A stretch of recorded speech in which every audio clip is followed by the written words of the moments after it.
ချီးမွမ်းထိုက်သောထာဝရဘုရား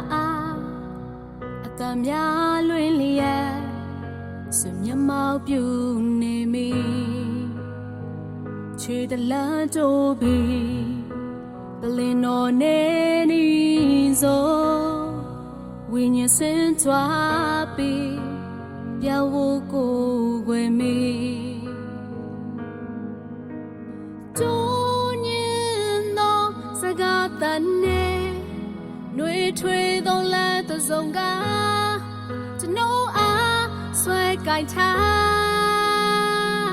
အိုဝိညာဉ်တော်ချီးမြှောက်ပါ၏ချီးမွမ်းခြင်းရဲ့ကိုဆက်တာရန်သူလက်မငါကိုကဲနိုးပေး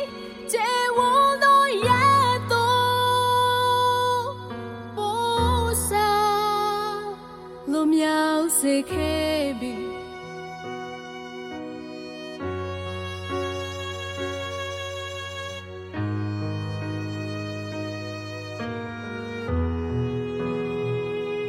ခင်လိုက်ရတော့ဖေးမပြုပြင်းခြင်းနဲ့ကျွန်ုပ်နင်းသမျှမြေကိုကောင်းကြီးပေးခဲ့ပြီကျွန်ုပ်ဤချေကိုအမြင့်ဆုံးနိုင်ရစေခဲ့ပြီကျွန်ုပ်ဤမိခွက်ကိုစင်ထုံးလင်းစေမှုပြီ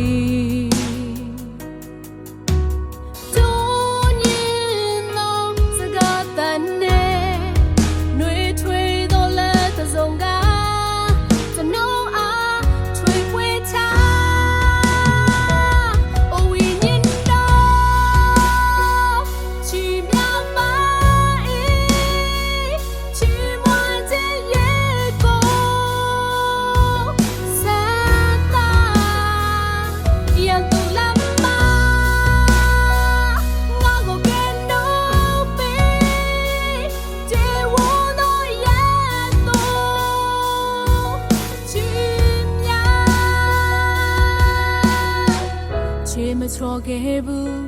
ဘေးကင်းလုံးချုံစေခဲ့ပြီးဘဝတစ်ခုလုံးဟာသခင်လက်ထဲအဆုံးထိတာဝန်ယူပေးပြီးချီး